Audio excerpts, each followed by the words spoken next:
It's a very good afternoon, folks. Well, actually, it's only 12:25. I've been up since about 4 o'clock this morning. I didn't get to sleep till about 4 o'clock. I was watching, hang on, what was I watching? The Umbrella Academy, yeah. So I watched that all the way through Series 1 and Series 2, so I was up till 4 o'clock in the morning. And then, folks, I didn't go to sleep. I just stayed up till about 5, and then I had a cup of coffee, and I had a snooze till about 7:45 or something. And then I was supposed to go out with George today, but Rosie had really toothache, so she was also, oh Jack, can I just get a boiled egg and a cup chopped up with some butter and salt, please, and some toast with the crust cut off. Thanks, Jack. Oh, I'm just gonna have a little sleep. You know, that sort of thing. So I thought, oh, I best stay. So that's what's happening. So now I'm going out to go and get some milkshakes because you know they're fattening and we need to put weight on, man. So that's what we're going to do. It's very misty today, folks. I'm kind of coming land. I'm at McDonald's. Yeah, we're going for it, folks. We're going for a chocolate milkshake and a vanilla milkshake. Yeah, and the girls up here in their fluorescent coats. They're fluorescing away. So I think I'll have some fries as well. I'm actually quite hungry. Now, I'll give you a clue as to what I have, folks. It's a very famous Monty Python sketch involving Vikings, and this is it, folks. Have you guessed what it is yet? Here we go. We'll start the song. Spam, spam, spam, spam, spam, spam, spam, spam, spam, spam, spam, spam, spam, spam, spam, spam.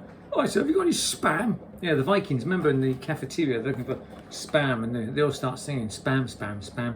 Or if you're like me and you like anagrams, maps. There we go, maps. Or if you like me and you like guitars, amps. There we go. Look, so fantastic. So that's what we're having for tea tonight. Spam fritters with avec les pommes de terre, and also baked beans as well, folks. So just a nice, healthy, organic, from the ground. Well, apart from the spam, which has probably come from. Actually, I don't really want to look at the ingredients here, folks. Let's have a look, see what it says. That's the cooking time, right? They've gone in, so they cook for a quarter of an hour. Where's the ingredients? Here we go. Spam fritters, chopped pork and ham covered in batter. Ingredients: pork meat 45%. Wow, goodness me, it's almost a steak. There we go. So we've got pork meat 45%, wheat flour and wheat starch, rapeseed oil, rice flour, water, potato starch, salt, baking agents, E500 and also E450. Yeah, we know exactly what they are. We've got some dextrose, some spice extract and some sugar, some skimmed milk powder, preservative E250, and also whey powder with some onion powder, spice, yeast extract and yeast stabilizer E451 and E301. So there we go. That's fantastic. And actual real proper Danish spam fritters manufactured in Manchester. Right, folks, a very good evening. Welcome to a late edition of Jag Lives, where much excitement here in the Jag car in a minute, because we're going along to go and get some spam fritters. Rosie wants spam fritters for tea with some potatoes, so I have to get all that sort of organised, folks. But the excitement is that I have to get myself hang on, what am I doing? Hang on, let me think. Sorry, folks. I've set Apple Pay up on this new phone I've got. So I'll be trying that out for the first time. So I've got my wallet just in case it all goes pear-shaped. But we're going for the first time, folks, into Iceland, into the depths of Iceland, to go to the end cabinets to get some spam fritters. I also need to get some potatoes and baked beans as well. That's tonight's tea, folks. Yes. So here we go. Now, folks, you know me. I like a good drop of red wine, but I found this really nice one once again in the Co-op. It's Lime Tree Cabernet Sauvignon, or as Bro would say, Cabernet Sauvignon, and it's got a nice big L on the front there. It's absolutely delicious. It's got a lovely aftertaste. It's sort of like raspberries and berries and stuff. A fruity, well structured and well approachable Cabernet from the heartland of Australian winemaking. Absolutely delicious, I must say. Absolutely gorgeous, really gorgeous. Also got some nice bread from the Co-op as well. This it's called the Irresistible Ancient Grains Sunflower and Honey Farmhouse Life. That is absolutely delicious, just with a bit of butter on it, folks. Absolutely delicious. So that's tea tonight. Now for tea tonight, folks, don't laugh. This is what will happen. Now, folks, we're going to try the Frankie method tonight. The Frankie method of mashing potatoes. Now, normally what I would use is a bit of hot butter, melted butter, Is it melted butter? No, just butter. Put in a bit of hot milk, and we just stab that about and give it a good whisk about. But tonight, folks, we're going to use mayonnaise. That's the Frankie method. Now, I've tried it before, and right enough, it makes the potatoes a lot creamier, a lot sort of moist. So that's what we're using tonight, along with the masher as well, folks. So, right, things are getting quite excitable now. Looking forward to my spam. Right, folks, we come out to Tesco. We're looking for Oragel for Rosie. She's got a really sore tooth. She's going to go and get it taken out on Wednesday, but she's in such pain that we've had to come out to try and get something for her. So it's Oragel is what we're looking for. We went to Tesco there, but they didn't have any, so we're going to go and try another shop.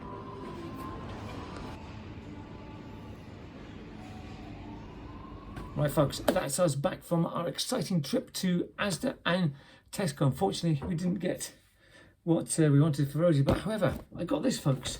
What is it, you ask? What on earth is it? It's a three-way pillow, and what it's for is it's called the pillow pad. Yes, indeed, the pillow pad, folks. View your tablet in total comfort. Excellent, excellent. So what you do is you just kind of take this off, and then that's it, ready to go. There we go, look at that. And you just put your tablet on that, and you have three different ways. So I can watch it now like this, or like that, or I suppose you can use it for your head, but it's got a couple of sort of strap things on them. But that's for maybe putting your pens in. Yeah, look at that, be for doing that sort of thing, and your notebook. Sort of thing like this, I think. Hang on, maybe not. Hang on, I know I bought something else. I remember a long time ago, folks, just at the dawn of Spiz, I bought what have I done with it? I've lost it already. I've only had it 2 seconds. Right, hang on a minute. Right, folks, I have returned from the kitchen. So as I was saying, you've got your pillow pad lying on your knee, and you got your little notebook. Yeah, I remember a long time ago, I had when we first met Cameron and Brian, Cameron was most impressed because I had a pink pad, and I was up at Camperdown Park on the golf course, and I dropped it, and I lost it. So I've been looking for one ever since then, and for some reason, it must be a masculine thing, isn't it? You know, I wanted a pink one to go with my pink shirt, obviously, and so here it is. Got a nice pink notebook. So if you drop it, you can see it. Although the one I dropped to Camperdown Park, I couldn't find that one, could I? So we've got that. There we go. Listen, I've also got a couple of refills for my pen because Rosie stole mine. And has this one got a refill on it? No, so it's fine. I've got 2 refills now. £3.75 they were. And I remember I got this this pen here. Now the 2 refills were £3.70. Were a £5 at the time, and the pen. I remember getting the pen. The pen was only £2. They were all going dead cheap in the sale. And the cheap aisle. I like the cheap aisle at the end of Asda beside the electric goods. They've always got this aisle. And it's got like loads of cheap stuff on it. So I got a couple of these pens for £2, whereas the refills were a £5. So it doesn't make sense. I just had to buy a couple of pens instead. And remember, I got Brandon a couple of those robot things. So here we go. So I've got 2 new pens now, basically. I got that for work. Perfecto. Both, look at that. I love these. They're called Jotter pens, and they're just the best for work, you know. They just slide in. They've got a great clicking mechanism. Really got a nice click mechanism there, and they're just so good for writing with, you know, because you're always handing customers pens to sign things and that. So there we go. My pens are there. And I also got 2 of these pens I like as well, folks. These air pens they're called, and these ones have got blue ones. They're like, it's like ink from a. It's hard to describe really. It sounds like a fountain pen, but it's not. It's nothing like a fountain pen, but it does. I've got. Is it both blue? Yeah, they're both blue, and they just got this fantastic. It's like writing with a Sharpie, a thin Sharpie almost. It's just brilliant. I love it. So I've got 2 of these now, and I've got 2 black ones. And I'm scared the black ones will run out very shortly because I've been using them so much. So I've got 2 new blue ones, and I've also got myself a dot-to-dot book, folks, as well, to keep me occupied. I remember I got myself a Dr. Book ages ago, but it was a big, huge one, and I had like numbers 1 to 1,000. It was mental. And you know, you kind of lost your way. So this one's only like, I think it only goes up to maybe what, 200, 300.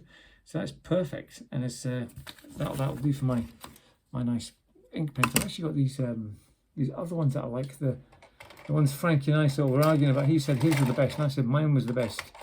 Yeah, these ones.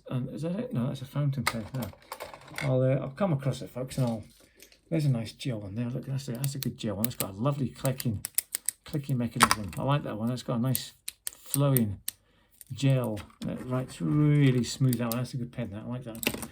And this one here, this is a strange pen. This is a Lamy. It's a German pen. This one was about £9, and I remember reading a review about them online, and they're saying they're really good. The way they write is good. But you know what, folks? I find it quite sort of an awkward thing to write with. It's just like a tube. There's no sort of, you know, sort of grip on it or anything. No bits that sort of, you know, stick out so you can hold it. And when you're writing with it, the pen sort of slides through your hand, and I sometimes find the end of it there is a bit sort of sticky. I've left the light. Yeah, I'll be going back down in a second, darling. Yes, that's a strange one.